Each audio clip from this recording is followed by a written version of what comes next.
যাবো, তারপরে সবার সাথে কথা বলবো। আর যা বলার তো কালকে মাঝারে বলে দিচ্ছি। একটু একটা সাইড হন, একটু সাইড। কালকে যা বলে মাঝারে বলে দিচ্ছি।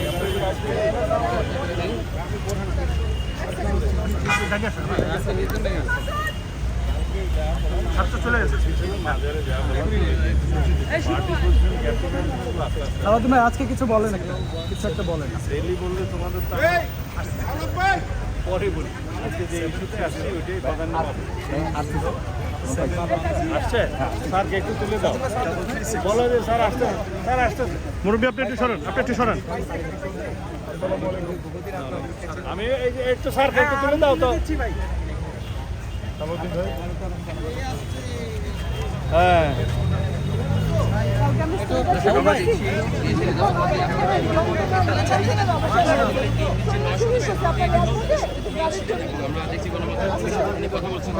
একটু একটু সামনে সামনে যেতে বলতেছে।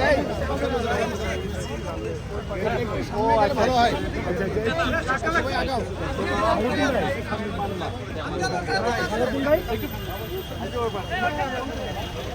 শুভ ভাই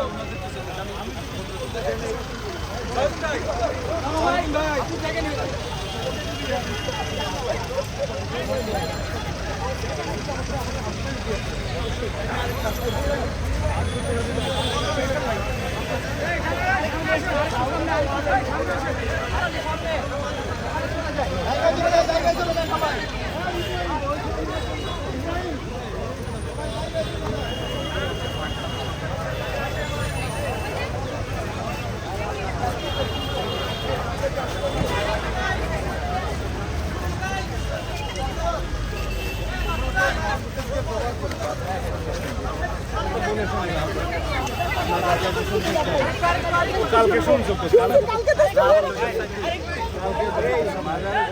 আরেকটু সামনে, আরেকটু সামনে। ওরা ওরা বন্ধ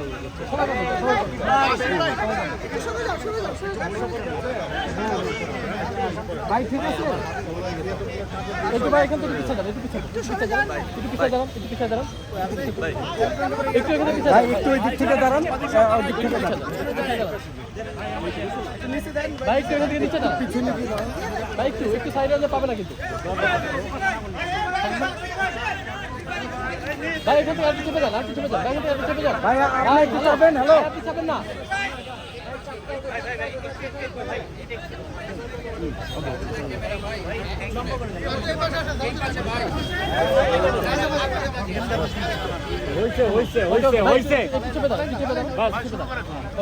আচ্ছা বিসমিল্লাহ বলে শুরু করেন, এদিকে চাপেন না। বৈঠক কেমন হয়েছে একটু মহাসচিব বলছে না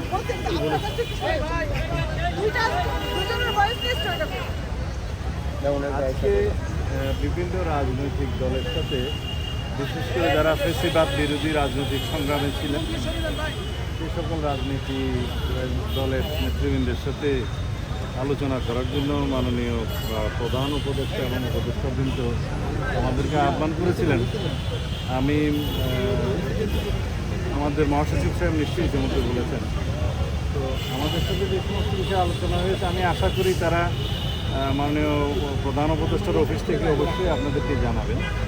তো যে বিষয়গুলো জাতির সামনে এখন খুবই গুরুত্বপূর্ণ নীতিগত সিদ্ধান্তের বিষয় আছে, ওনারা কীভাবে বাংলাদেশের জনগণের সবচাইতে গুরুত্বপূর্ণ আকাঙ্ক্ষাগুলোকে অগ্রাধিকার দিয়ে ওনারা এগোতে চান, সেই বিষয়ে আমাদের কাছে জানতে চেয়েছেন।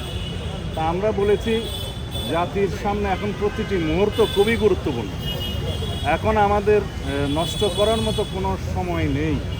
সুতরাং আমরা মনে করি আপনারা জাতির এই রক্তাক্ত গণবিপ্লবের মধ্য দিয়ে যে ম্যান্ডেট আপনারা পেয়েছেন, সমগ্র জাতি আপনাদের উপরে ভরসা করে তাকিয়ে আছে। আপনারা যে সমস্ত সিদ্ধান্ত জাতীয় জনগুরুত্বপূর্ণ এবং ন্যাশনাল ইন্টারেস্ট, সেগুলোতে গুরুত্ব দেন। কোনো শোক দিবসের ছুটি, এই সমস্ত বিষয়ে আপনারা আমাদের মতামত সেটা আমরা দিয়েছি, অন্যদের মতামত আপনারা নেবেন এবং আপনারা সিদ্ধান্ত দেবেন। আমাদের কাছে গুরুত্বপূর্ণ হলো ছাত্র জনতার এই গণ অভ্যুত্থানের মধ্য দিয়ে সমগ্র দেশ জনগণ একটি সুন্দর গণতান্ত্রিক রাষ্ট্র হিসেবে বাংলাদেশকে গড়ে তুলতে চায়, সেই দিকে আপনারা যান। আপনারা যত দ্রুত সম্ভব একটি রোড ম্যাপ দেন যে গণতান্ত্রিক প্রক্রিয়ায় আপনারা কবে যেতে চান, কিভাবে যেতে চান, তার একটা রূপরেখা দেন। তাড়াহুড়োর আমাদের প্রয়োজন নেই। কিছু অবশ্যই গুরুত্বপূর্ণ সংস্কারের বিষয় আছে, যে সংস্কারগুলো আপনারা না করলে এই জাতি ভবিষ্যতে হয়তো সেই সংস্কারগুলোর জন্য আরও বহু বছর অপেক্ষা করতে হবে। সুতরাং গণতান্ত্রিক সংস্কার, রাষ্ট্রীয় কাঠামোগুলোর সংস্কার, গণতান্ত্রিক প্রতিষ্ঠানগুলো আবার বিনির্মাণ করা, সাংবিধানিক সংস্কার এবং গণতান্ত্রিক প্রতিষ্ঠানগুলো দাঁড়িয়ে গেলে ভবিষ্যতে আমাদের এই প্রজন্মকে, আমাদের পরের প্রজন্মকে এগুলো নিয়ে আর কোনোদিন সংগ্রাম করতে হবে না। সেই হিসাবে আপনারা সিদ্ধান্ত গ্রহণ করবেন। ওনারা বলেছেন আমরা আপনাদের সহযোগিতা চাই, আমরা বলেছি আমাদের শতভাগ সহযোগিতা সবসময় থাকবে, আপনারা এগিয়ে যান। ধন্যবাদ। অর্জুন ভাই এদিকে চলে আসেন।